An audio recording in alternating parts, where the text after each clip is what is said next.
It's late, you're lying in bed, and the day is already gone. You were busy from morning to night. So why does it feel like nothing really happened? If that sounds familiar, you're not lazy and you're not broken. You're just missing one thing away to design your day on purpose. Hi, I'm Leo, and welcome back to Learn with Leo. Today, we're going to design your day so you can go to bed proud, calm, and genuinely satisfied. Because here's the uncomfortable truth about modern life. Millions of people work, study, commute, and handle endless obligations every single day. And yet at night, so many of them feel empty, restless, or quietly disappointed. In the UK and the US, we even gave it a name. We call it the busy trap. We wear business like a badge of honor, as if exhaustion proves we matter. But busy is not the same as fulfilled. Motion is not the same as meaning. The psychologist Daniel Kahneman explained why this happens so clearly. He said we have two selves, the experiencing self and the remembering self. At night, it's your remembering self that decides if the day was worth it. And a day full of tasks with no meaning leaves that self with nothing to hold on to. Here's the good news. A satisfying day is not built by doing more. It's built by making conscious choices about how your time is actually spent. Author Oliver Burkeman put it perfectly in his book, 4,000 Weeks. The average human life is only about 4,000 weeks long. That means every single day you spend on autopilot is a day you never get back. So the goal isn't a perfect day where every task is fun. The goal is a day where every part feels chosen, not just endured. It comes down to freedom, responsibility, and a real sense of pride. So let me show you the simple framework that makes all of this possible.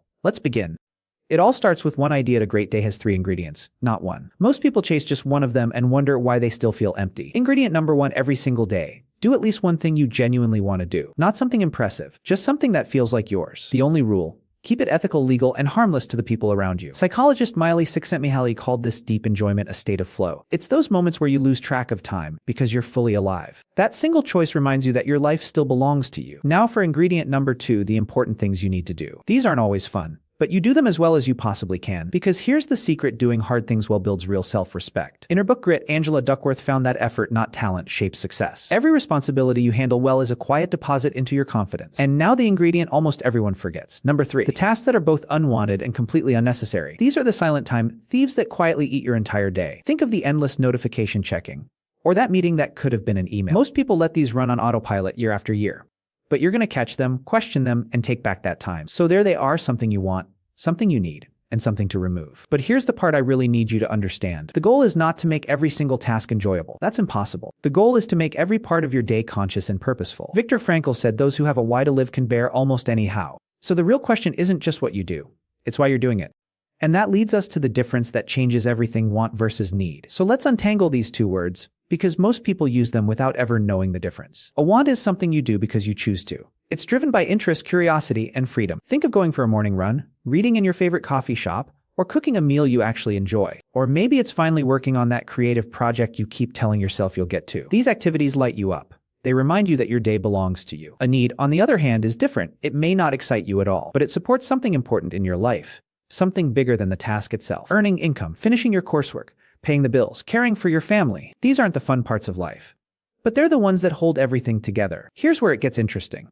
Avoiding what you need to do always feels good in the moment. That's exactly what psychologists call the pull of instant gratification. Comfort now, cost later. You might remember Walter Mischel's famous marshmallow experiment at Stanford. Kids who resisted one marshmallow for a bigger reward later did better in life for years to come. The lesson is simple. The ability to do the hard thing now shapes who you become. Every time you do a necessary task well, you're making a quiet deposit into your self-respect. Discipline isn't punishment. It's the foundation of genuine confidence. James Clear puts it perfectly in Atomic Habits: every action is a vote for the person you want to become. So both wants and needs matter. But they give you very different kinds of satisfaction. Wants give you freedom, that feeling of choice, energy, and being fully alive. Needs give you responsibility, that deeper sense of character, competence, and self-worth. Now here's the trap. Chasing only pleasure with no responsibility eventually becomes unstable. Think of it like a sugar rush. A quick high, then a crash that leaves you emptier than before. But the opposite is just as dangerous. Responsibility with zero pleasure leads straight to burnout. A fulfilling life needs both. Freedom keeps you energized, responsibility keeps you grounded. When you honor both, your days stop feeling like a battle and start feeling like a design. But knowing the difference is only step 1. The real magic happens when you connect them together. So let's connect them. Because the secret to surviving your responsibilities isn't grinding harder. It's giving them a bigger meaning. Before you start any hard task, pause and ask one simple question. Is this something I want, something I need, or something I should honestly reconsider? That tiny pause matters. It shifts you from autopilot into intention. Take writing a business post. On the surface, it feels tedious and dull. But that same post can attract new customers, grow your income, and steady your finances. Suddenly, it's not busy work. It's a small brick in something much bigger. There's a famous story about 3 bricklayers. A traveler asks each one what they're doing. The first grumbles, "I'm laying bricks." The second says, "I'm building a wall." But the third smiles and says, "I'm building a cathedral." Same task, completely different meaning. The bricks never changed. The story he told himself did. Psychologist Amy Rosasniewski found this in real workplaces. She studied hospital cleaners. Some saw only mopping floors. Others saw themselves as part of healing patients. The second group did the exact same job, but they felt more energized and fulfilled. She called this job crafting. Reshaping how you see your work, not just what you do. Think about a repetitive office job. Answering emails, filing reports, sitting in meetings. On its own, it can feel like Groundhog Day, the same loop over and over. But follow the paycheck. It becomes rent, groceries, and a roof over your family's head. It becomes healthcare, education, savings, and doors that open in the future. The meaning was there all along. You just have to trace it back. Viktor Frankl, who survived the concentration camps, wrote something unforgettable about this. He said those who have a why to live can bear almost any how. Meaning doesn't always live inside the task. It lives in what the task makes possible. So take just 2 minutes before a dreaded task. Link it to a goal you actually care about. Do that, and your attitude shifts from resentment to purposeful effort. And that changes everything. But here's the catch.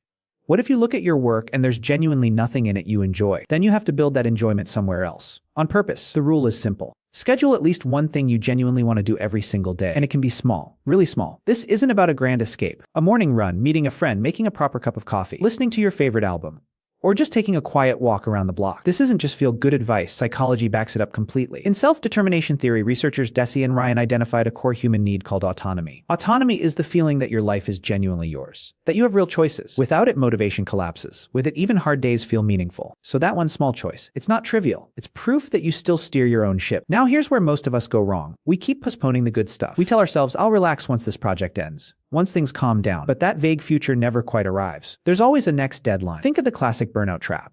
The busy professional who swears they'll enjoy life after the promotion. Then the promotion comes and the goalpost simply moves again. Psychologists call this hedonic adaptation. We chase a future high that keeps retreating. The fix isn't waiting for a perfect day. It's claiming a small joy right now, today. And notice this, your enjoyable choice does not need to be expensive. It doesn't need to be impressive. And it doesn't even need to be productive. Its only job is to remind you that your life includes choice. Full stop. Because here's the danger of a day built entirely from obligations. You can accomplish important things and still feel like a servant to your own schedule. You tick every box, yet somehow the day never felt like it belonged to you. So protect that one choice. It's a small act of freedom that reshapes the entire day. But what about those tasks you neither want nor need? The ones that just drain you. Let's tackle those next. So here's the challenge with tasks you neither want nor need. They quietly eat your hours without giving anything back. The first move is simple but powerful. Ask whether the task even needs to exist at all. You'd be shocked how many tasks survive for one reason only. Nobody ever stopped to question them. This is the trap of the sunk cost fallacy. We keep doing things simply because we always have. Think of the meetings that could have been an email. That's a task nobody questioned. So challenge each one. If it fails the test, you've just freed up real time. But some tasks genuinely need doing. They just don't need to be done by you. This is where delegation comes in. Hand the task to someone who can do it better. And here's the beautiful part. Sometimes another person actually enjoys the very thing you dread. In his book, The 4-Hour Workweek, Tim Ferriss built an empire on this single idea. He argued that being busy is often just a form of laziness, lazy thinking about priorities. Now, what if a task can't be handed off? Then it's time to ask a harder question. Should you eliminate it entirely? If the payoff is tiny, the answer is often yes. Weigh the benefit against the stress and energy it steals from you. Be honest. This connects to the famous Pareto principle.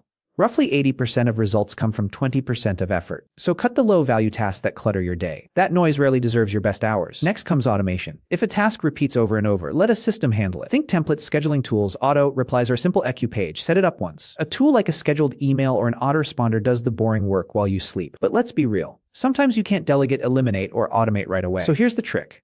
Turn that stubborn task into a temporary goal with a clear finish line. A frustrating task feels completely different when it has a defined endpoint.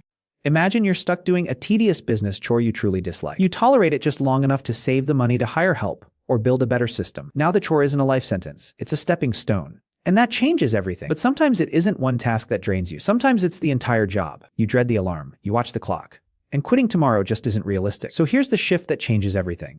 Stop calling it a prison. Start calling it a mission. If your job is draining but you need the income, reframe it. It is now a temporary mission. Its purpose is simple: fund your life while you build your escape route. This isn't wishful thinking. It's a well-documented psychological principle. Viktor Frankl survived the concentration camps and wrote Man's Search for Meaning. His core insight: people can endure almost any how if they have a strong enough why. Your dull job is the how. The life you're funding is the why. Now, a mission has a plan. So while you're there, keep performing professionally. Slacking off only traps you longer.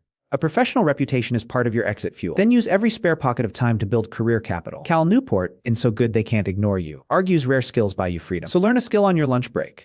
Take an online course after dinner. Polish that resume. Send that message. Grow your network one connection at a time. Here's the truth that reframes it all. A job can be difficult without being meaningless. Its purpose right now is to stabilize your life while you prepare for change. And this is where the real magic happens. A clear exit plan creates agency. Suddenly, the situation feels less like a trap and more like a choice. Psychologist Julian Rotter called this your locus of control. The more you feel you're steering, the more resilient and calm you become. But listen carefully, because there is one dangerous trap here. Do not confuse reframing with permanent acceptance. A mission has an end date. If you tell yourself temporary for 10 years, that's not a mission. That's denial. Use the situation strategically, but never ignore serious problems indefinitely. Give the hard days a purpose and a deadline. Then the day is yours again. So the day is yours.